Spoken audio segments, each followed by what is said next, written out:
کہ ڈاکٹر صاحب کی کار چاہے کتنی ہی کم سپیڈ میں کیوں نہ ہوتی وہ پھسل کر نزدیک ہی بڑے ٹرک سے ٹکرا جاتی، اور پھر ایسا ہی ہوا ہے۔ سڑک کے باقی حصے صاف ہیں، اگر موبل آئل کسی کار سے لیک ہوتا تو وہ اس طرح سڑک کے مخصوص حصوں پر نہ پھیلایا ہوتا اور نہ ہی فوراً ختم ہو جاتا، وہ تو کافی دور تک جاتا۔ اوور، ٹائیگر نے جواب دیتے ہوئے کہا، اس جیری کے بارے میں معلوم کرو کہ وہ دارالحکومت سے باہر کہاں ہے۔ اگر وہ زیادہ دیر تک نہ آیا تو کیا تم اس کا انتظار کرتے رہو گے؟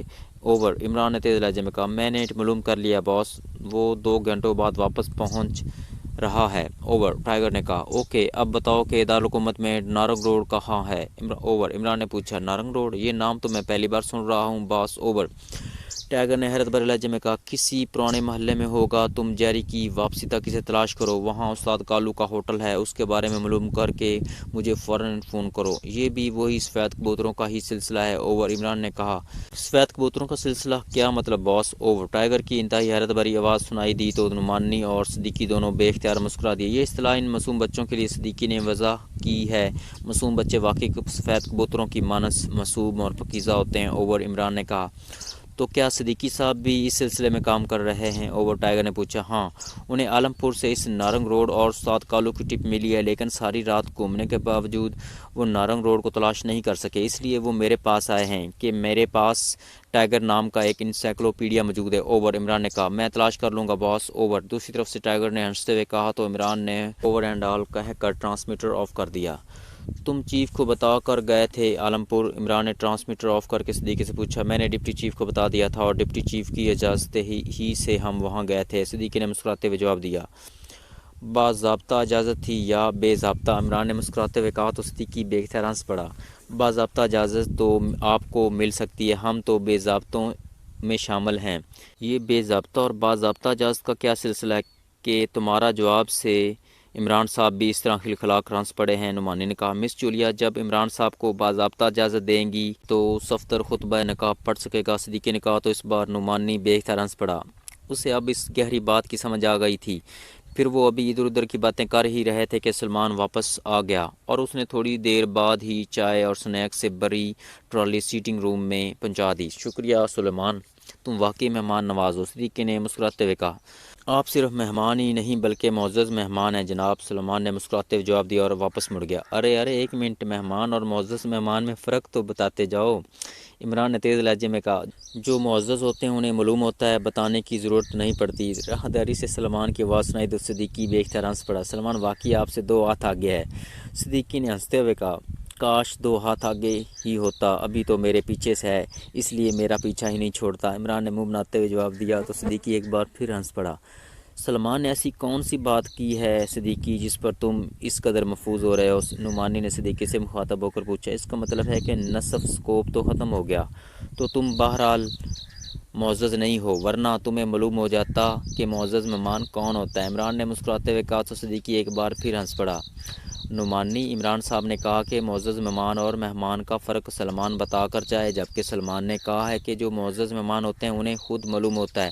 اس کا مطلب ہے کہ عمران صاحب معزز نہیں ہیں، ورنہ وہ فرق نہ پوچھتے، صدیقی نے وضاحت کرتے ہوئے کہا۔ کمال ہے، بڑی گہری باتیں ہوتی ہیں اس فلیٹ میں، اور تم نہ جانے کیسے اس قدر گہری باتیں سمجھ لیتے ہو، نعمانی نے قدرے شرمندہ سے لہجے میں کہا۔ صدیقی 4 اسٹار کا چیف ہے اور چیف کی جبلت میں یہ بات شامل ہوتی ہے کہ وہ گہری باتیں تو سمجھ جاتے ہیں لیکن سطحی سی بات نہیں سمجھ سکتے۔ میرا مطلب ہے کہ مالی بات، چیک کے بارے میں، عمران نے کہا تو صدیقی اور نعمانی دونوں بے اختیار ہنس پڑے۔ عمران صاحب، یہ کیس 4 اسٹار کا کیس بن گیا ہے، کیوں نہ کہ آپ نے جو کچھ بتایا ہے اس سے یہی ظاہر ہوتا ہے کہ یہ نیٹ ورک پورے ملک میں پھیلا ہوا ہے، صدیقی نے کہا۔ حیرت اس بات پر ہے کہ پولیس کے پاس بچوں کے اغوا کی رپورٹیں بھی درج نہیں کرائی جاتی، ورنہ جس تعداد میں بچوں کی لاشیں نورپور سے ملی ہیں اس لحاظ سے تو پورے ملک میں طوفان برپا ہو جانا تھا، لیکن کوئی رپورٹ ہی نہیں، عمران نے کہا۔ الطاف حسین نے تو بتایا تھا کہ انہوں نے پولیس میں رپورٹ درج کرائی تھی، صدیقی نے کہا۔ یقیناً انہوں نے ڈکیتی کی رپورٹ درج کی ہوگی، میرا خیال ہے کہ پولیس والے جان بوجھ کر معصوم بچوں کے اغوا کی رپورٹیں درج نہیں کرتے، کیوں نہ کہ اس طرح میڈیا میں طوفان برپا ہو سکتا ہے، تو عمران نے کہا تو صدیقی اور نعمانی نے اس بات میں سر ہلا دیے۔ عمران صاحب، کیا ان معصوم شیرخوار یا نوزیدہ بچوں کی آنکھوں میں کوئی خاص بات ہوتی ہے کہ ایسی وارداتیں کی جا رہی ہیں؟ صدیقی نے کہا۔ پہلے ایک کیس میں ہمارا واسطہ ایسے مجرموں سے پڑ چکا ہے جو صحت مند نوجوانوں کی آنکھوں کے پرنیے نکال کر فروخت کرتے تھے، لیکن اس بار معصوم بچوں کو نشانہ بنایا جا رہا ہے، اور میرا خیال ہے کہ معصوم بچوں کے کرنیے زیادہ آسانی سے ہر آنکھ میں فٹ ہو جاتے ہوں گے اور پھر وہ انتہائی شفاف بھی ہوتے ہوں گے۔ عمران نے کہا تو صدیقی اور نعمانی دونوں نے اس بات میں سر ہلا دیے۔ وہ اب چائے پی چکے تھے اور سنیکس بھی لے چکے تھے۔ سلمان واپس آیا اور برتن ٹرالی میں رکھ کر ٹرالی دھکیلتا ہوا واپس چلا گیا۔ اسی لمحے فون کی گھنٹی بج اٹھی تو عمران نے ہاتھ بڑھا کر ریسیور اٹھا لیا۔ علی عمران MSc DSc آکسن بول رہا ہوں، بلکہ معزز مہمانوں کی موجودگی میں بول رہا ہوں۔ عمران نے جان بوجھ کر فقرہ چست کر دیا تاکہ اگر فون طاہر کا ہو تو وہ سنبھل جائے۔ ٹائیگر بول رہا ہوں باس۔ دوسری طرف سے ٹائیگر کی آواز سنائی دی۔ ہاں کیا ہوا؟ ملا وہ نارنگ روڈ؟ عمران نے پوچھا۔ یس باس، میں نے معلوم کر لیا۔ شہر کے شمالی حصے کے قدیم اور گنجان آباد علاقے میں ایک چھوٹے سے علاقے کا نام پرانی سبزی منڈی ہے۔ یہاں کسی دور میں سبزی منڈی رہی ہوگی۔ اسی پرانی سبزی منڈی میں ایک سڑک کا نام نارنگ روڈ ہے۔ یہاں ایک قدیم مندر ہے جسے نورنگ مندر کہا جاتا ہے، ٹائیگر نے تفصیل بتاتے ہوئے کہا۔ تم نے باقاعدہ اس پر ریسرچ کر ڈالی ہے؟ ویسے تم نے کہیں خود تو اس سڑک کا نام نارنگ روڈ نہیں رکھ دیا؟ عمران نے کہا تو دوسری طرف سے ٹائیگر بے اختیار ہنس پڑا۔ نہیں باس، یہ اصل ہے، اور یہاں استاد کالو کا ہوٹل بھی ہے، انتہائی گھٹیا ٹائپ کا ہوٹل ہے۔ ویسے یہ ہوٹل مقامی گنڈوں اور بدماشوں کی ماج گاہ ہے۔ استاد کالو موجود نہیں ہے اور وہ دارالحکومت سے باہر گیا ہوا ہے۔ ٹائیگر نے کہا۔ کب گیا ہے؟ عمران نے پوچھا۔ میں نے معلوم کیا ہے، وہ پچھلی رات گیا ہے اور اس کی واپسی کا کچھ پتہ نہیں، ٹائیگر نے جواب دیتے ہوئے کہا۔ اب وہاں انچارج کون ہے، اور ویسے اس استاد کالو کا نمبر 2 کون ہے؟ عمران نے پوچھا۔ استاد کالو کا چھوٹا بھائی ہے راجو، وہ بھی اس علاقے کا معروف گنڈا ہے، ٹائیگر نے کہا۔ اسے اغوا کر کے ران ہاؤس لا سکتے ہو؟ عمران نے کہا۔ آپ جوزف اور جوانا کو بھجوا دیں، اکیلا آدمی وہاں کام نہیں کر سکتا، ٹائیگر نے کہا۔ تو پھر تم وہیں ٹھہرو، میں نعمانی اور صدیقی کے ساتھ خود آ رہا ہوں، عمران نے کہا اور ریسیور رکھ دیا۔ آؤ چلیں، وہیں اس سے پوچھ گچھ ہو جائے گی، عمران نے اٹھتے ہوئے کہا۔ آپ تکلیف نہ کریں عمران صاحب، ہم ٹائیگر کے ساتھ مل کر معلومات حاصل کر لیں گے، صدیقی نے مسکراتے ہوئے کہا۔ ارے چلو، چیک نہ دینا، لیکن مجھے اس نیکی کے کام سے تو محروم نہ کرو، شاید اللہ تعالیٰ کو میری یہی نیکی پسند آ جائے، عمران نے کہا تو صدیقی اور نعمانی نے سر ہلا دیے۔ تھوڑی دیر بعد عمران اپنی کار میں اور صدیقی اور نعمانی صدیقی کی کار میں سوار اس قدیم علاقے کی طرف بڑے چلے جا رہے تھے۔ بڑی مشکل سے پوچھ کر وہ نارنگ روڈ تک پہنچ گئے۔ انہوں نے کاریں ایک کھلی جگہ پر پارک کیا اور پھر وہ تینوں اتر کر استاد کالو کے ہوٹل کی طرف بڑھ ہی رہے تھے کہ ایک طرف سے ٹائیگر آتا دکھائی دیا۔ استاد کالو یہیں ہے باس، ادھر گلی میں ایک خفیہ کلب ہے جہاں شراب اور منشیات فروخت ہوتی ہیں اور صرف خاص لوگ وہاں جاتے ہیں۔ استاد کالو اس جگہ بیٹھتا ہے، عام پوچھنے والوں کو بتایا جاتا ہے کہ وہ دارالحکومت سے باہر ہے، ٹائیگر نے قریب آ کر کہا۔ وہ اچھا ٹھیک ہے چلو، عمران نے کہا اور ٹائیگر مڑ کر آگے بڑھ گیا۔ جو نظر آئے اسے گولیوں سے اڑا دینا، صرف استاد کالو کو زندہ رکھنا ہے، یہ لوگ کسی رحم کے مستحق نہیں ہیں، عمران نے نعمانی اور صدیقی سے مخاطب ہو کر کہا۔ تو پھر آپ یہیں ٹھہریں باس، یہ کام میں اکیلا آسانی سے کر لوں گا، ٹائیگر نے کہا۔ نہیں، وہ فرار ہو سکتا ہے، تم چلو، عمران نے کہا اور پھر وہ ایک بند گلی میں داخل ہو گئے۔ گلی میں موجود ایک مسلح آدمی، اس جس کی بڑی بڑی مونچھیں تھیں اور چہرے مورے اور انداز سے ہی وہ کوئی گنڈا نظر آ رہا تھا، انہیں دیکھ کر تیزی سے ان کی طرف بڑھا۔ اس کے کاندھے سے باقاعدہ مشین گن لٹک رہی تھی جسے اس نے کاندھے سے اتار لیا تھا۔ کون ہو تم اور ادھر کیوں آ رہے ہو؟ اس آدمی نے انتہائی کرخت لہجے میں کہا، لیکن دوسرے ہی لمحے وہ یکطرف چینکتا ہوا اچھل کر گلی کے دیوار سے جا ٹکرایا، جبکہ اس کے ہاتھ میں پکڑی ہوئی مشین گن اب عمران کے ہاتھ میں تھی۔ دیوار سے ٹکرا کر وہ آدمی چینکتا ہوا اٹھا ہی تھا کہ صدیقی نے بجلی کی سی تیزی سے آگے بڑھ کر اس کی گردن پر ہاتھ ڈالا اور دوسرے ہی لمحے وہ بھاری بھرکم آدمی چینکتا ہوا ہوا میں اچھلا اور کلا بازی کھا کر گلی کی دوسری دیوار سے ایک دھماکے سے جا ٹکرایا اور پھر نیچے گر کر وہ چند لمحے تڑپا اور پھر ساخت ہو گیا۔ اس کی گردن ٹوٹ چکی تھی، جبکہ اس دوران عمران مشین گن اٹھائے آگے بڑھ گیا تھا۔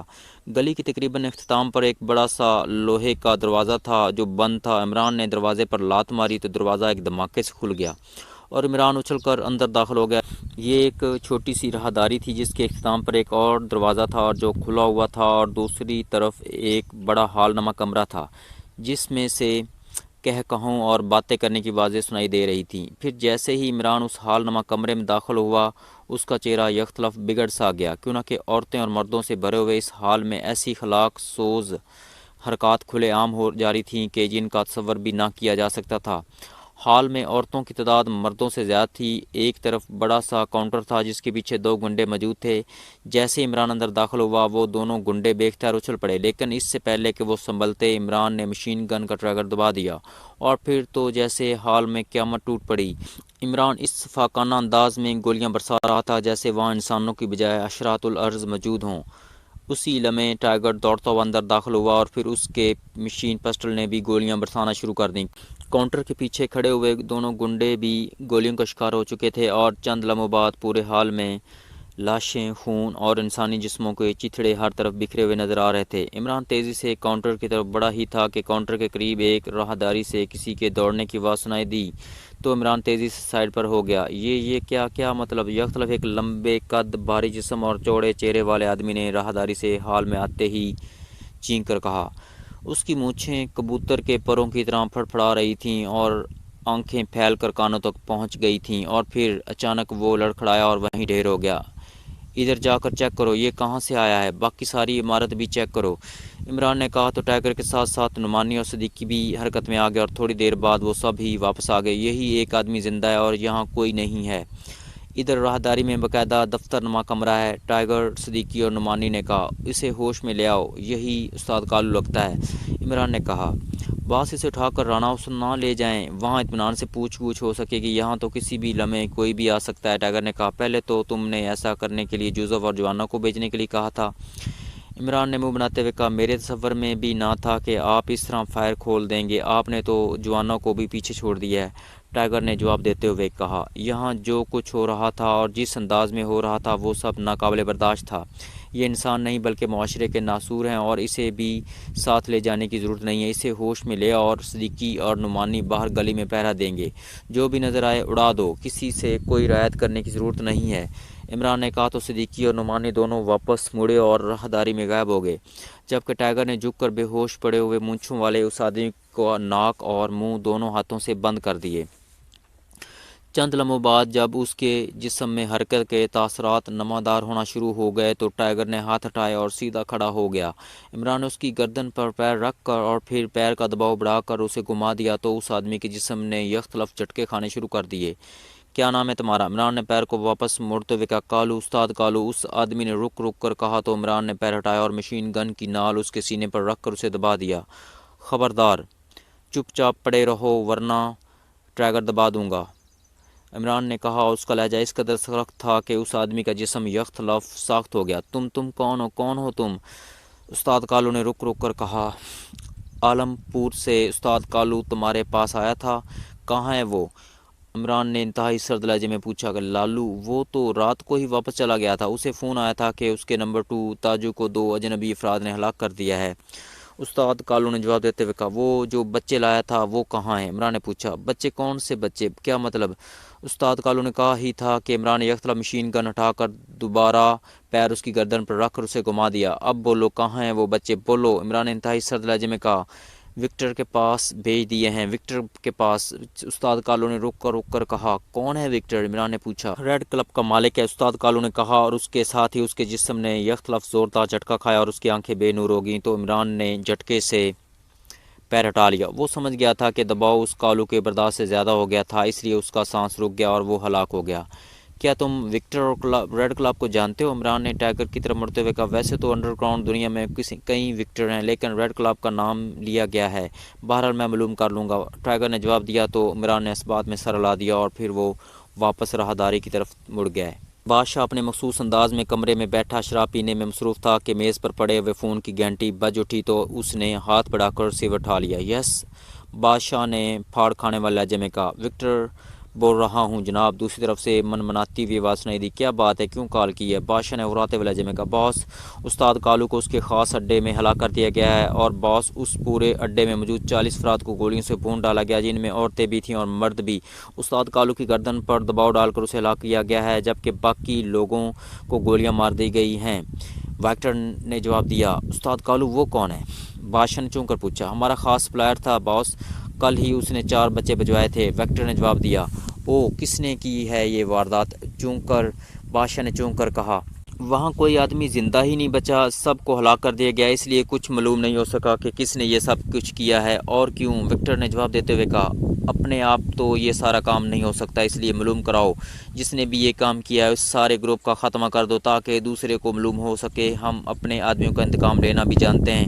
بادشاہ نے انتہائی غصیلے لہجے میں کہا، ویسے جناب اب تک جو معلوم ہو سکا ہے اس کے مطابق ایک آدمی ٹائیگر کو وہاں دیکھا گیا ہے اور میں نے ٹائیگر کو اغوا کرانے کا حکم دے دیا ہے تاکہ اس سے پوچھ گچھ کی جا سکے۔ وکٹر نے کہا، ٹائیگر یہ کون ہے؟ میں تو نام ہی پہلی بار سن رہا ہوں۔